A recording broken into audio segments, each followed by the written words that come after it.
Damn, it's been a while since I last uploaded. I know I have been gone for a while. I've actually been on vacation to the coast as of late. But I will try to make that up, just to get back on track. And not only do we have NASCAR announcing their new points format, we also have some more information regarding the potential bid for Formula One in Korea. And it starts off with Stefano Domenicali. So this is from Ben Evans over at F1 Oversteer.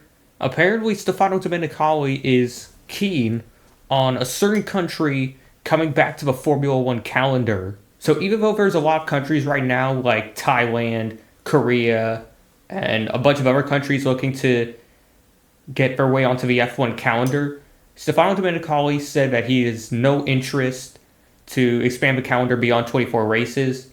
I think that's reasonable. Of course, 24 races is a lot of travel time for the teams and other team members. It causes a lot of stress already. Keeping it at 24 races, I think, would be a good idea. And now with Madrid replacing Imola and Portugal ready to replace Zandvoort after the 2026 season, there's still potential for a race to be added in. Of course, after 2026, I don't think F1 would be likely to keep two races in Spain. I think once Barcelona contract runs up after 2026, I think they're definitely going to want to replace that with something else, even though US literally has 3 races, and there's even potential for a freaking second Saudi race nowadays because oil money talks, apparently. But the race, though, might actually end up going to Korea after all, and this is according to James Allen on his Spotify podcast. Yes, that James Allen, a former F1 race announcer, James Allen. So he was chatting with Luis Young, director of race promotions for Formula One, and they were basically talking about new markets across Australia and Asia. So countries like Japan, China, Australia, Singapore, all those guys. And then, of course, Thailand, who's been in discussions for a new race. But they're not going to be ready until 2028. And I think F1 is going to want to replace Barcelona as soon as possible. So Thailand could be a bit questionable, who knows. But here's the interesting bit. If what James Allen is saying is true, this could be a huge boost for a potential Korean Grand Prix. So James Allen then responded to Luis Young's statement saying, "Yeah, I know Stefano's keen on Korea as well, which makes an awful lot of sense." So you're telling me Stefano Domenicali, the F1 CEO, actually told James Allen that he wants Korea to be on the calendar?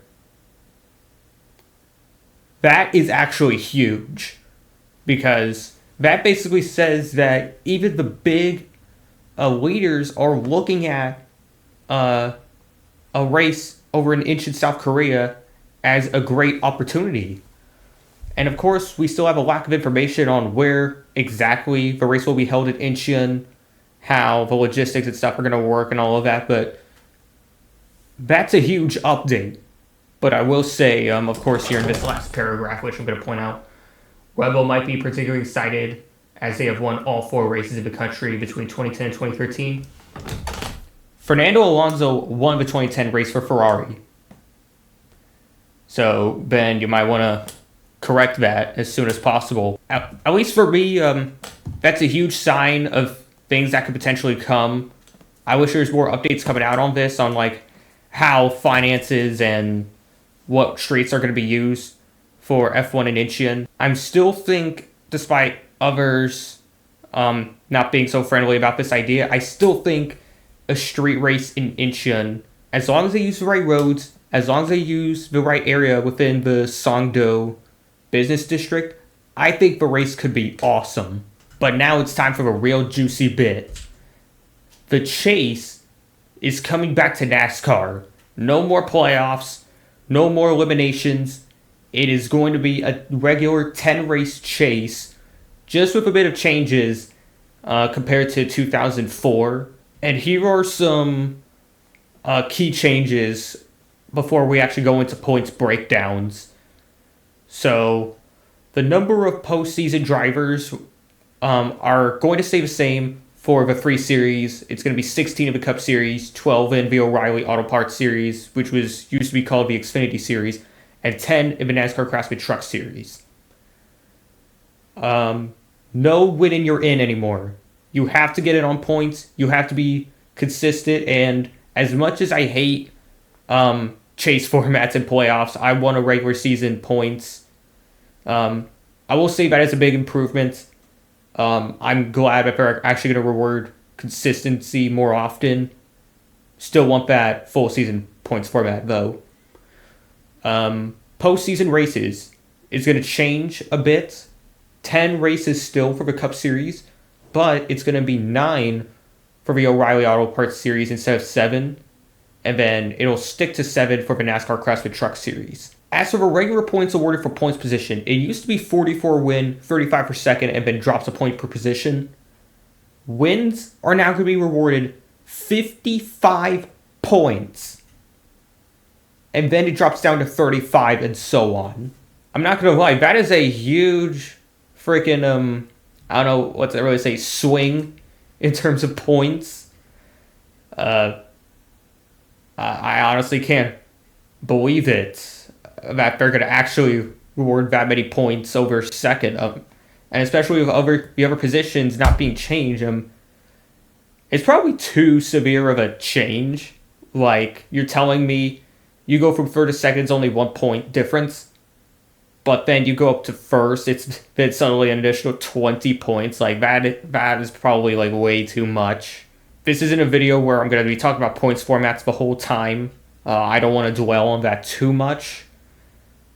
And I'm just going to continue on. Again, no eliminations for the chase anymore. It's going to be 16 drivers at the beginning. And assuming that they can somehow remain, all the drivers can somehow gain enough points, then you could potentially have 16 still in it at the final race. Doubt that it will ever happen, but you never know. So here's what the actual points breakdown at the start of a chase will look like. You'll have 2,100 points for first, drops down to 25 for second, then 2065, which is a 10-point difference for third, and then drops down by 5 points and so on until you get to 16th, which will have 2,000 points. Another good thing about this is that wins, they're still going to matter. Like, I think wins have always mattered no matter the points format, but the regular season champion, no matter what, will have the best cushion, which I think is great. And on top of this, I heard that they're also keeping the fastest lap bonus point. So you could potentially, with the stage points, you could get up to 76 points in a race. And assuming that you go into the Coca-Cola 600, which of course has 4 stages instead of 3, you could potentially gain 86 points. All in all, I think it's definitely a good improvement over the playoff system. I've always hated it, and I'm glad that consistency will be actually rewarded somewhat. Still not a big fan of this format. I still want regular season points back. I still think this could pave the way for a lot of BS still, just like the playoff system. Will it actually improve ratings, though? That is, of course, to be determined. The playoff finale has, of course, always been in a tailspin as of late. It seems to always be the lowest viewed race of the year. So who knows how this new format is going to change things. There you have it, though. A good chance that Formula One could be heading to Korea.